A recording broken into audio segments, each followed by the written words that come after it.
अस्सलाम वालेकुम एवरीवन, कैसे हैं आप सब। उम्मीद करती हूँ कि आप सब ठीक होंगे, खैरियत से होंगे। तो ये था सहरी का टाइम। सहरी के टाइम देखिए माशाल्लाह से आहिस्ता आहिस्ता लोग उठना शुरू हो गए हैं, घरों में लाइटें जलना शुरू हो गई हैं। तो मैं भी उठ गई थी। उठने के बाद मेरा जो पहला काम होता है वो यही होता है कि मैं तहज्जुद की नमाज़ अदा कर लूँ। फिर उसके बाद मैं किचन में आ जाती हूँ ताकि मैं किचन में तैयारी शुरू कर दूँ सहरी की। सहरी में वही बनता है, यानी कि 2-3 रोटियाँ बना लेती हूँ मैं और एक आध पराठा बना लेती हूँ, ताकि जिसका जो दिल चाहे, कभी पराठा खाने को दिल करता है या कभी रोटी खाने को जी चाहता है, तो फिर वो अपनी मर्ज़ी से जो है वो खा ले, पराठा या रोटी। तो ये मैं बना लेती हूँ ताकि फिर ना वो चॉइस रह जाए हमारे पास। और होती है साथ में वही चाय और दही और जो मतलब सालन होता है रात का, या बना लेती हूँ अंडे वगैरह, क्योंकि इतना ज़्यादा हैवी खाया नहीं जाता तो सालन भी कम ही बनता है। यानी कि हस्बैंड तो अपनी डाइट वाला खाते हैं, तो बाकी हम अपनी पसंद का अलग अलग हर कोई खा रहा होता है। तो फिर सहरी में मैं क्या करती हूँ कि अलग से ना, या तो अंडों का सालन बना लेती हूँ, या आलू या कोई सब्जी भिंडी वगैरह, या हल्की फुल्की सी जो भी जो उस वक्त मतलब जल्दी क्विक बन जाए, तो वो मैं मतलब सहरी में ही फ्रेश बना लेती हूँ और वो फ्रेश ही हम लोग खा लेते हैं। इतना बनाती हूँ कि उसी टाइम हम लोग खा लें। बाकी जो है अफ्तार जो है वो मेरा हमेशा एक्स्ट्रा ही बनता है, ताकि मैं अपने इर्द गिर्द या अड़ोस पड़ोस में जो है भिजवा दूँ। अच्छा जो है ना, अपने अड़ोस पड़ोस को सहरी या अफ्तारी में ना आप ज़रूर याद रखा करें, ताकि उनके घर में जब खुशबू जाए तो उनके दिल में ये बात ना हो कि साथ वाले घर में इतना कुछ बन रहा है और जो है ना हमारे पास कुछ भी नहीं है। ये जो एहसास है ना, ये भी बहुत तकलीफ देह है। तो इसलिए जो है ना, आप अपने इर्द गिर्द अपने अड़ोस पड़ोस में ज़रूर नज़र दौड़ाएं, ज़रूर देखा करें। कोई ऐसा ज़रूरतमंद हो जो अपनी ज़रूरत जो है बयान ना कर सकता हो, तो आप उनकी जो है ना हेल्प कर दिया करें। जैसे कि अब ईद आने वाली है और ईद में हर किसी की ज़रूरत होती है। किसी को कपड़े चाहिए, किसी को जूते चाहिए, किसी के बच्चों के पास कुछ है, कुछ नहीं है। तो ना आप इन चीज़ों को पहले से ही ना वॉच कर लिया करें और फिर टाइम पर उन्हें एक अच्छा सा सरप्राइज़ दिया करें, ताकि वो भी खुश हों, अल्लाह भी खुश हो और आपके रिस्क में बेतहाशा इजाफा होता है, कम नहीं होता। पता है, जो हम अपने रिस्क में से दूसरों को चीज़ें देते हैं या कुछ भी देते हैं और हम ये सोचते हैं कि हमने दिया है होता है, लेकिन हमारे पास आ जाता है, उनके सदके हम भी खा लेते हैं, लेकिन हम ये सोचते हैं कि नहीं, ये रिस्क तो हमने कमाया, हमने खाया है या हमने दिया। ऐसा नहीं होता। ये जो रिस्क होता है ना, उन्हीं का होता है, उन्हीं के नसीब से आता है। तो यहाँ पर ना मैंने रात को जमाई थी दही, तो इस वक्त ना मैं ऐसे निकाल रही थी, देख रही थी कि दही कैसा जमा है। तो माशाल्लाह दही जो था ना बहुत अच्छा जमा था। और जो है ना, मैं रमज़ान में अपनी ही दही जमाती हूँ, बाहर से नहीं लेती हूँ। तो घर में जो दही होती है वो मतलब घर की जमी बहुत ही अच्छी मीठी दही होती है और मज़े की होती है। और दूसरी बात यह है कि बंदा सेटिस्फाई होता है कि अपने हाथों से बनाया है, घर का बना है, साफ़ सुथरा उबाला हुआ है, बर्तन धुला हुआ है, हर चीज़ का ख्याल किया हुआ है। तो बहुत ही अच्छा लगता है अपने, मतलब मैं ना मुतमईन होकर खाती हूँ, टेंशन नहीं होती, टेंशन फ्री। वरना तो मुझे तो बहुत ही वहम होता है, मुझे ना अजीब सा वो देखा है ना मैंने चंद एक जगहों पर, कहीं पे मक्खियाँ फ्लाई कर रही होती, कभी क्या, तो मेरा दिल ख़राब हो जाता है। तो ये फाइनली लुक था हमारे सहरी के जो नाश्ता था वो मैंने तैयार कर लिया था। तो अभी हम करेंगे सहरी। तो बस ये चंद दिन ही रह गए हैं, आखिरी ताक रातें हैं। अभी इबादत किया करें, ज़रूर तहज्जुद पढ़ा करें, दुआएं दिल खोल के मांगा करें। तो खैर ये थी, मतलब मैं तैयारी कर रही थी कबाब बनाने की। तो मैंने सोचा कि मैं जो है ना दाल को मैं भिगो लूँ। तो सुबह का वक्त था, तो मैंने ना दाल पहले भिगो दी थी कि ये ना 2-3 घंटे ना भीगी रहे। फिर उसके बाद मैंने तैयारी करनी थी कबाब बनाने की। तो सबसे पहले ना हम एक पॉट लेंगे, उसमें डालेंगे हल्का सा ऑयल, उसको हम लोग हीट करेंगे। हीट करने के बाद हमने उसमें जो है मसाला जार डालने हैं। पहले तो हम इसमें ले लेंगे चिकन जो है ना मैंने लिया है मतलब हड्डी वाला। आपने ना बोनलेस नहीं लेना, उसकी वजह से भी जो है हमारा जो कबाब है वो खुश्क हो जाते हैं, ड्राई हो जाते हैं। अब इनमें जाएंगे खड़े मसाले, जिनमें जाएगा 1 अदद काली मिर्च का जो है चम्मच भर के, 6 अदद गोला मिर्च, 6 अदद लौंगे, जो बड़ी इलायची है वो 2 अदद, 2 टुकड़े जो हैं वो दालचीनी के जाएंगे, 1 चम्मच भर के साबुत धनिया और 1 चम्मच जो है ना वो जीरे का भी जाएगा। फिर इसमें अब आ जाएंगे हम लोग डालेंगे लहसुन, 8-10 जगह जो है ना वो लहसुन के चले जाएंगे। साथ में चला जाएगा हमारे पास मेरे पास था अदरक का पेस्ट, तो मैंने वो ऐड कर दिया था। तो अब हम इसे फ्राई कर लेंगे ताकि ये जो सी स्मेल है वो दूर हो जाए और इनमें जो है ना मसालों की खुशबू रच बस जाए। तो यहाँ पे जो चिकन था ना वो मैंने लिया था तकरीबन आधा किलो।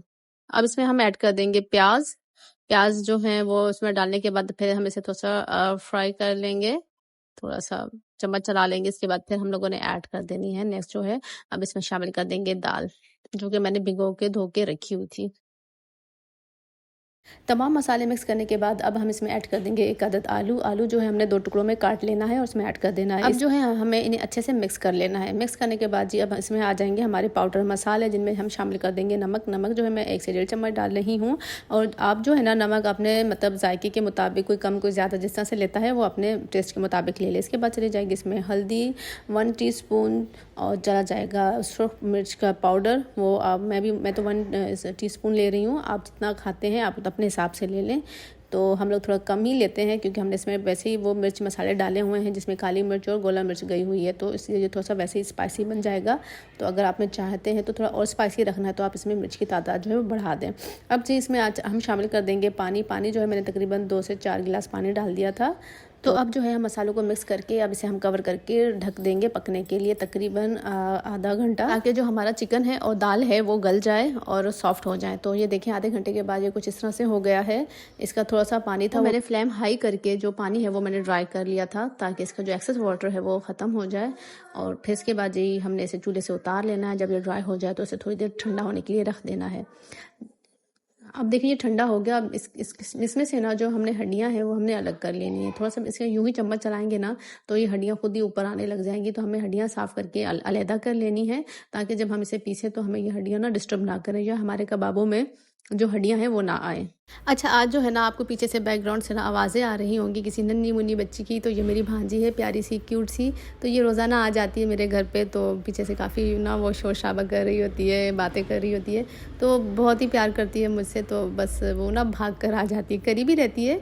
तो बस ना चुपके से मेरे पास आ जाती है, कहती कि खाला मुझे आपकी ना याद आती है। तो मैं बहुत हंसती हूँ इसके ऊपर। मैं कहती हूँ कि माशाल्लाह से कितनी क्यूट है। खैर, तो यहाँ से हमने हड्डियाँ निकाल ली थी।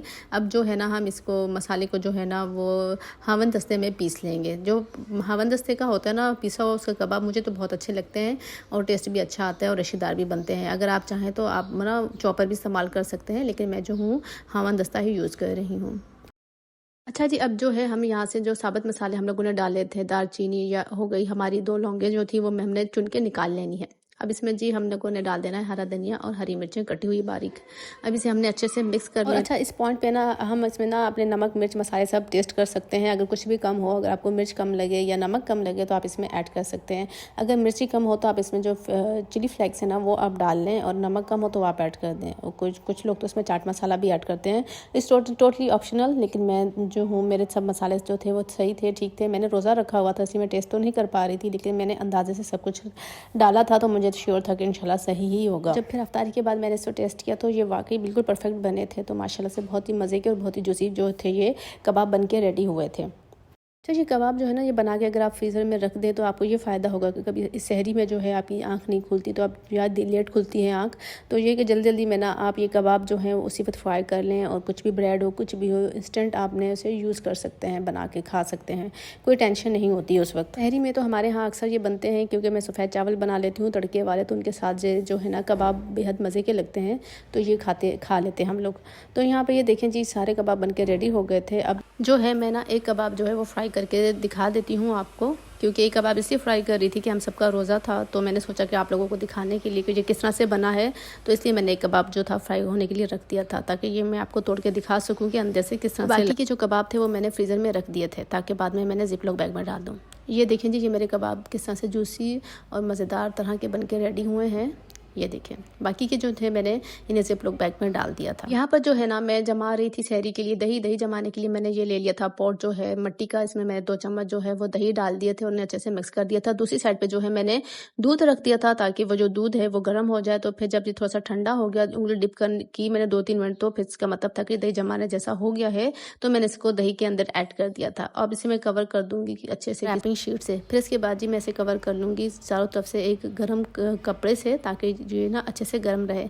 ये था रात का टाइम और ये जमाने के बाद ना मतलब सहरी तक मेरा जो दही था ना ये जम जाना था। इतने से टाइम में मैं 4 से 6 घंटे हो जाते हैं इसको जमते तो ये मज़े से सही से जम के तैयार हो जाता है। तो ये देखें जी अफ्तारी के बाद जो है ना हमारे किचन में जो बम फटता है बर्तनों का और ढेर होता है और मैस हो जाता है काफ़ी सारा, तो ये फिर ना अफ्तारी के बाद बड़े काम हो जाते हैं। तो खैर यहाँ पे मैंने सारे बर्तन समेट लिए थे, उन्हें वॉश कर लिया था। वॉश करने के बाद जी आ जाती है किचन की बारी। किचन को भी मैं अच्छे से वॉश करती हूँ। फिर उसके बाद जो है एक गर्म पानी लेके ना मैं एंड में ये ज़रूर डालती हूँ, आप भी इसे ज़रूर डाला करें जब तमाम बर्तन धो लें और रात को सोने से पहले।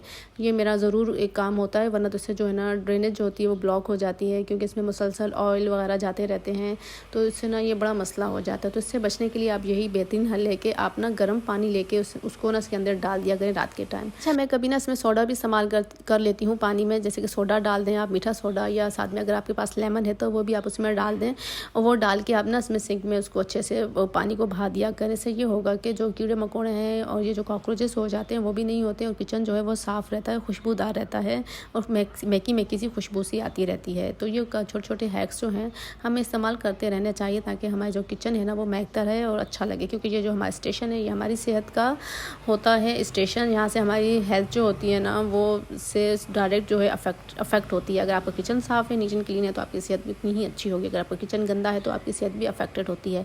तो खैर जी, ये हो गई थी हमारी सफाइयाँ सुथराइयाँ जो है ना। मैं सुकून से नमाज़ पढ़ लूँगी, नमाज़ पढ़ने के बाद ये है कि बंदा बिल्कुल फ्री हो गए, पुरसुकून होकर सो सकता है, टेंशन नहीं होती कि अब कोई काम करना है। तो आई होप कि आपको ये मेरा व्लॉग जो है अच्छा लगा होगा, और मैं दुआ करती हूँ कि तमाम मुसलमानों के रोज़े अच्छे जाएँ, ईद अच्छी जाए, सबको खुशियाँ मिले, सबकी परेशानी अल्लाह ताला रब्बुल इज़्ज़त दूर फरमा दे। और आप भी मुझे अपनी दुआ में याद रखिएगा। हम सबको एक दूसरे की दुआ की ज़रूरत है, तो आप प्लीज़ मुझे भी दुआ में याद रखिएगा, और अपना बहुत बहुत ख्याल रखिएगा। तो इंशाल्लाह फिर मिलते हैं एक नए व्लॉग में। टिल देन अल्लाह हाफ़िज़।